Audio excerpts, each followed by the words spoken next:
Clara Mitchell was just 25, yet her eyes carried the heaviness of someone who had witnessed far too much of the world's chaos. As a young political reporter in Washington, D.C., her life revolved around relentless deadlines, endless pressure, and sharp criticism. Each morning her inbox overflowed with emails from editors demanding the truth, the whole truth, nothing less. But Clara knew the truth was rarely simple. She carried with her a worn leather notebook, once belonging to her father, a small-town newspaper editor who believed that stories could change lives. The pen is heavier than the sword when guided by honesty, he used to say, but Clara often wondered if he would still believe that in a world where headlines and ratings seemed to matter more than truth. When she was assigned to cover a presidential speech at a veterans event, she almost declined. This wasn't just another routine job, it was covering President Donald Trump. In her newsroom, opinions about him filled every corner. Some reporters sought to expose him, others rushed to defend him. Clara, however, only wanted to find the humanity within the noise. Still, she packed her notebook, recorder, and camera, preparing for the flashing lights and the tension of the press line. She expected nothing more than another speech, another article, another day in the cycle. But this day would be different, because once the applause faded and Trump stepped off the stage, he would hand Clara a folded letter, one that would change not only her career, but her entire life. The Veterans Hall buzzed with anticipation. Rows of men and women in uniform, young and old, sat proudly as their medals reflected the bright stage lights. Clara stood near the back with her press badge, scribbling observations. She wasn't chasing political soundbites. She was searching for something real. When Trump took the podium, the room stilled. He spoke about service, sacrifice, and family, words Clara had heard many times before. Yet there was a weight to his tone, especially when he spoke of children who grew up without parents and the invisible scars soldiers carried home. Clara found herself listening more intently, watching the faces of veterans around her, some eyes welling with tears, others nodding firmly in silent agreement. The speech ended. Trump stepped back, thanked the crowd, and then surprisingly walked directly toward the reporters. Cameras flashed, voices shouted questions. But instead of choosing the loudest voice, he stopped in front of Clara. For a moment, she froze, stunned that the President of the United States was looking straight at her. He reached into his suit pocket and drew out a white envelope. Extending it toward her, he said, "Miss Mitchell." Her heart skipped a beat. He knew her name. "This isn't for the press. This is for you." The hall fell into stunned silence. Clara's hand trembled as she accepted the envelope. Trump gave her a small nod, then turned and walked away, leaving reporters murmuring in confusion. Clara clutched the letter tightly, her mind racing with a single question: why me? Later, in the back seat of a taxi, Clara finally opened the envelope. Inside was a neatly handwritten letter. "Clara," it began, "I know who you are. I've read your work. You don't chase headlines, you chase truth. That's why this letter is for you, and not the world." Her breath caught.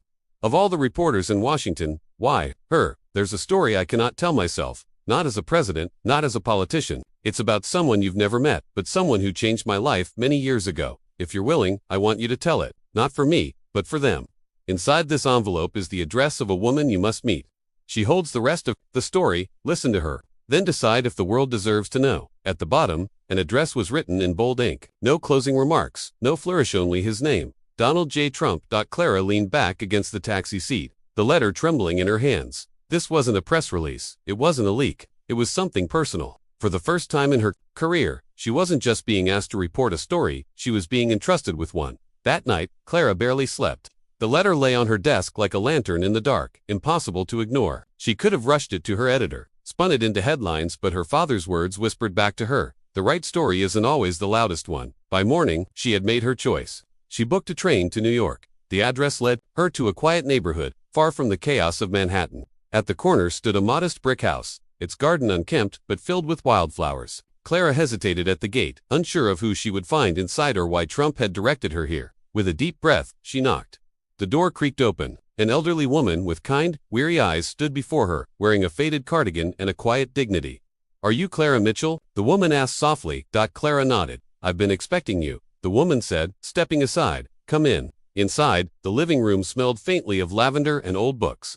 Family photographs lined the mantel, soldiers in uniform, smiling. Children, moments frozen between joy and sorrow. "My name is Evelyn Carter," the woman said, pouring tea into delicate china cups. "Years ago, before the world knew him as president, Donald Trump did something for my family that no one else knew. He asked me to share it with someone who could tell it honestly." Clara leaned forward, notebook ready, her heart pounding. "What happened?" she asked. Evelyn's eyes softened as they drifted toward a framed photo of a young man in uniform. Her voice trembled as she spoke. "It began with my son. His name was Michael. my only boy. After September 11th, he enlisted determined to serve his country. Clara studied the picture. Michael looked barely older than she was, full of hope, and as Evelyn's story began to unfold, Clara realized she was stepping into something far bigger than politics. She was about to uncover the hidden thread that tied together sacrifice, humanity, and the untold past of a president. Michael was deployed overseas, and for months Evelyn heard little from him. Then came the call. No mother ever wants to receive the one that said her son would never return home. Clara's throat tightened. She had covered countless war stories before, but sitting across from a grieving mother made the loss unbearable. "I was drowning in grief," Evelyn whispered, and then, weeks later, a letter arrived. Not from the military, not from neighbors, from Donald Trump, a man I had never even met. Clara blinked in surprise. Evelyn reached into a drawer and pulled out a weathered envelope, its edges yellowed with age. "He wrote to me personally," Evelyn said, her voice trembling. "He told me Michael's sacrifice mattered, that families like mine were the backbone of this country." And then, she paused, her eyes glistening. "He quietly paid off my mortgage. No cameras, no headlines. No one ever knew." Clara's pen shook as she wrote. This wasn't politics. This was raw humanity. "He paid your mortgage without telling anyone?" Clara asked in disbelief. Evelyn nodded slowly. "I tried to thank him, but all he said was, 'Don't thank me. Thank your son.' He never mentioned it publicly." Years passed, and I thought the memory would fade. But then, last week, I received another letter. He told me he wanted someone honest to finally share it. Clara felt her chest tighten. She had spent years chasing scandals, debates, and policies. Yet here was a story hidden beneath the noise, a story of compassion. "What did it mean to you?" Clara asked softly. Evelyn's eyes filled with tears. "It meant I wasn't alone. That Michael's life was seen. That kindness still exists even in powerful places." Clara set her pen down, realizing this wasn't just a story. It was a responsibility. On the train back to Washington, Clara wrestled with her conscience. Should she publish it? If she did, critics would accuse her of bias, of writing a soft piece. But if she buried it, Evelyn's truth might vanish forever. She reread Trump's words, "Not for me, but for them." It wasn't about his reputation. It was about families like Evelyn's, about unseen acts of kindness in a divided world. Clara made her choice. She wouldn't frame it as politics. She would write it the way her father once taught her to, honor humanity. Her hands trembled as she opened her laptop.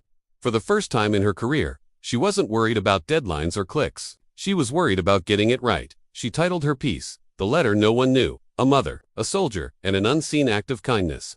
She wrote with simplicity, weaving Evelyn's memories with the letter Trump had entrusted to her. She left politics out. She focused on Michael, on a mother's grief, on compassion without cameras. When the article went live, Clara braced for backlash. But something unexpected happened. Her inbox filled not with criticism, but with gratitude. Veterans, widows, and everyday readers wrote messages like, "Thank you for telling this."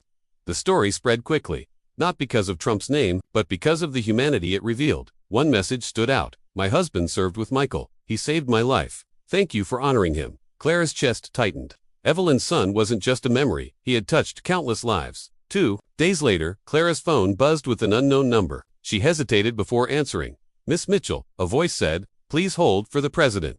Her heart skipped, then came his voice. "Clara, I read your article. You told it right." "Thank you," she stammered. "Sir, I only wrote what I was given, that's why it mattered," Trump replied. "You didn't twist it. You let the truth breathe." "Evelyn called me this morning. She said it felt like her son was alive again through your words. That's the power of your pen, don't forget it. My son, Michael, gave his life for this country. For years, I carried that grief like a shadow that never lifted. Then, one day, a letter arrived, a reminder that I was not forgotten. From that moment on, I stood not only as a grieving mother, but also as someone who believed that kindness could be stronger than division." The room grew still. Even the most hardened reporters lowered their cameras. Caught in the weight of her words, Clara tried to keep writing, but her eyes blurred with tears. Evelyn's story wasn't just her own, it was a voice for countless families who had carried their pain in silence. When she finished, veterans rose to their feet in salute. Even Trump stood quietly, his hand pressed to his heart. Clara realized then that this story no longer belonged to her alone. It belonged to every person who still believed humanity could cut through the noise. After the event, Clara's inbox filled once again. But this time, it wasn't only from her readers. Military families began sharing their untold stories, letters, small acts of kindness, moments of support that had never made the headlines. My husband once received a personal note. One wrote, "I never thought anyone would care to hear it." Clara gathered them all, weaving each testimony into a larger tapestry of unseen humanity.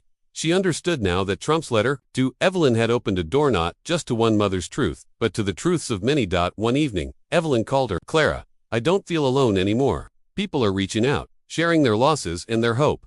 Michael would be proud." Clara's voice broke as she replied, "Your story gave others the courage to share theirs." Her father's old words echoed in her mind. The pen is heavier than the sword when guided by honesty. But not everyone praised her. Some pundits dismissed her work as biased, claiming she had fallen for an emotional trap. Headlines mocked her. The criticism gnawed at Clara. Was she being naive? Then Evelyn called again. "Don't let them take away the good, dear. People will always twist the truth, but you reminded the world that kindness is real. That's enough." Clara understood then journalism wasn't about pleasing everyone. It was about telling the stories that mattered, even if they were misunderstood. Her resolve hardened. She would not stop. On a chilly afternoon, Clara visited Evelyn's porch. She found her holding Michael's photo, her voice soft but steady. "You've given me more peace than I thought I'd ever have. For years, I felt my son's sacrifice was forgotten. Now, people speak his name with respect again." Clara sat beside her, the weight of their journey pressing down. "I think Michael's story is bigger than either of us imagined." Evelyn smiled faintly.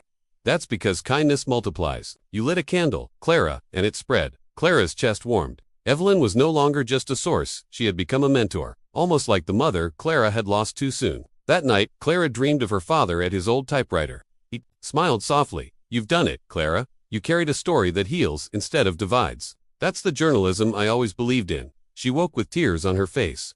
On her desk sat her father's notebook. She opened it and wrote on a blank page, "Truth with heart is stronger than truth with noise." For the first time, she knew her purpose not just to report events, but to uncover humanity. Months later, Clara's article series was nominated for a National Journalism Award. Standing beside Evelyn at the ceremony, she trembled as her name was called. At the podium, she said, "This award is not mine. It belongs to Evelyn Carter, to Michael, and to every family who has given more than the world will ever know." Journalism should not only inform, it should remind us of our shared humanity. The audience rose in a standing ovation. Evelyn wiped away tears. Proud, Clara felt her father's presence as if he, too, were clapping. One morning, a small package arrived at Clara's office. Inside was another handwritten letter from Trump. "Clara, you reminded the world that stories aren't about power, they're about people. Evelyn's strength, your honesty, and Michael's sacrifice have touched more lives than you realize. Never stop writing with that heart.